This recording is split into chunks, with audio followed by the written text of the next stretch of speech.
Bismillahirrahmanirrahim. Kali ini saya akan membahas tentang sebutan Wahhabiyah bagi para pengikut Syekh Muhammad bin Abdul Wahhab.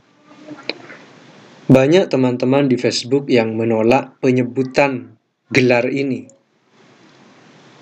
Artinya, gelar Wahhabiyah ini tidak cocok jika disandarkan kepada Syekh Muhammad bin Abdul Wahhab.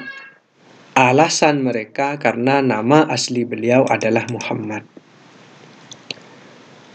Kalau yang beralasan seperti ini dari kalangan biasa, kalangan awam, mungkin saya masih terima.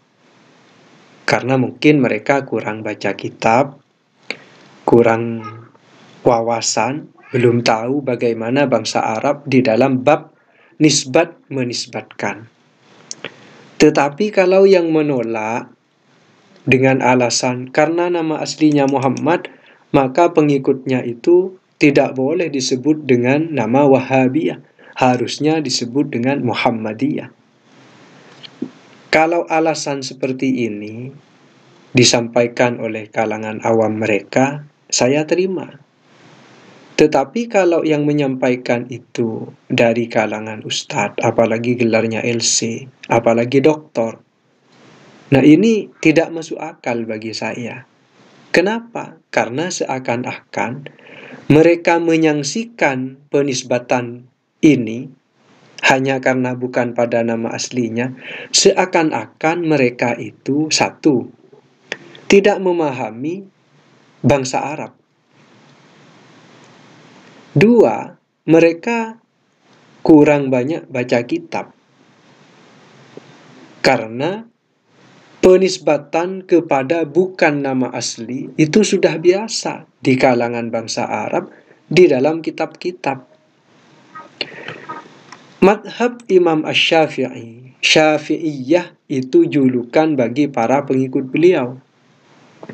Jadi para pengikut Imam Syafi'i itu disebut Syafi'iyah. Padahal nama asli beliau Muhammad. Orang yang bergelar LC dan doktor itu kan pastinya harus tahu ini. Tidak akan menyaksikan. Ini namanya kan Muhammad bin Idris. Tapi kenapa kelompok mereka itu, para pengikut Imam Syafi'i disebut Syafi'iyah? Kenapa tidak disebut Muhammadiyah? Masa orang sekelas LC, doktor, akan menyaksikan hal seperti ini? Harusnya para pengikut Imam Syafi'i disebut Muhammadiyah karena nama asli beliau Muhammad. Syafi'i ini nama leluhur beliau, Muhammad bin Idris bin Abbas bin Utsman bin Syafi'i, leluhur beliau.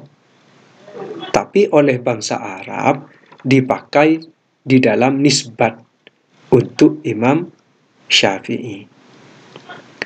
Dan ini biasa di kalangan bangsa Arab.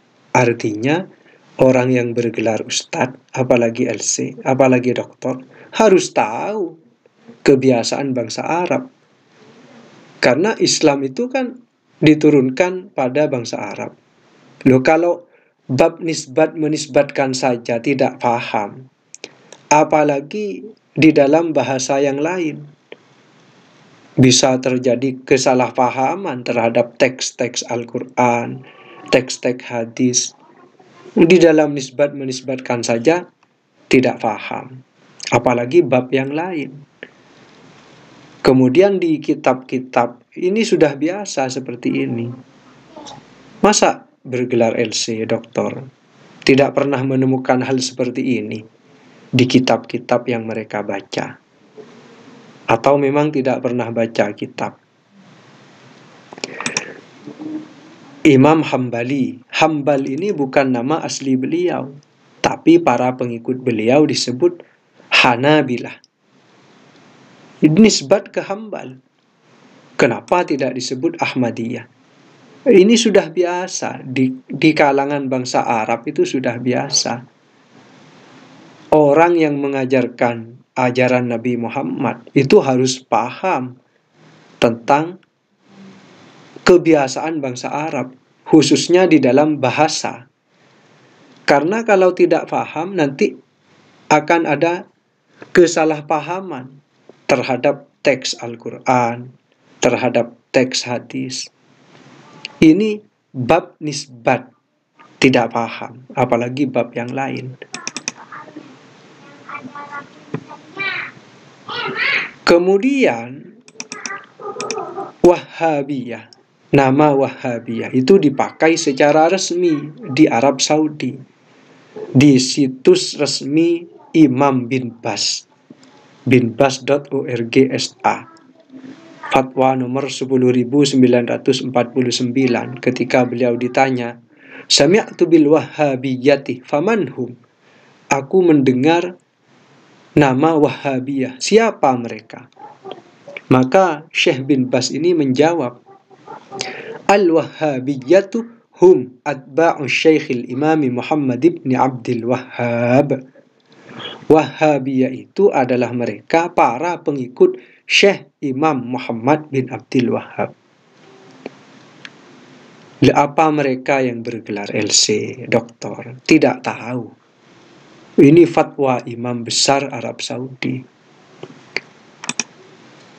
Kemudian di fatwa nomor 7312.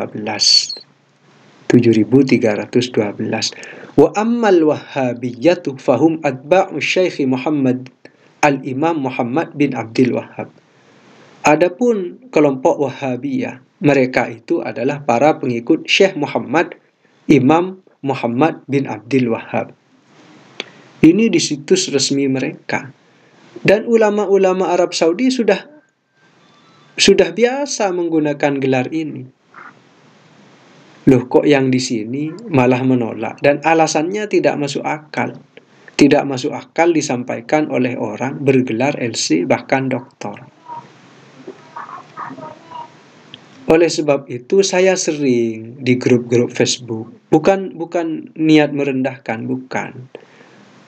Muncul pertanyaan, kenapa antara ustadz-ustadz Wahabi Indonesia itu seringkali tidak sejalan dengan ulama-ulama besar Arab Saudi?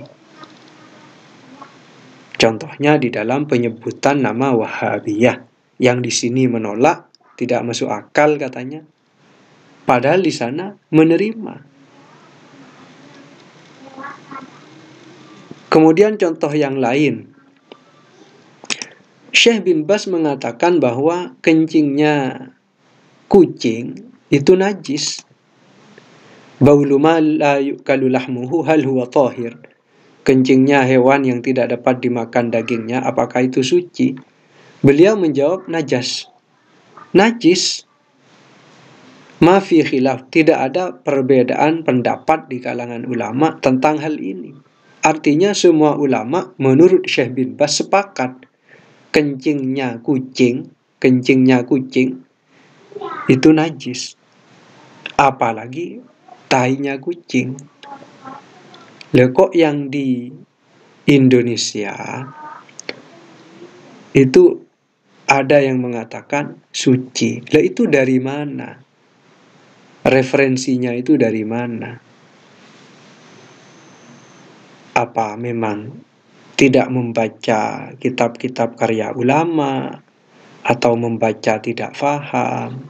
Itu yang saya herankan, yang masih muncul tanda tanya di kepala saya.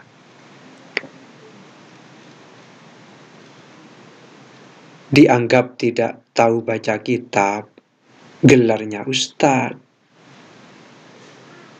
Dianggap tahu baca kitab, keterangannya sering berseberangan dengan fatwa-fatwa ulama besar.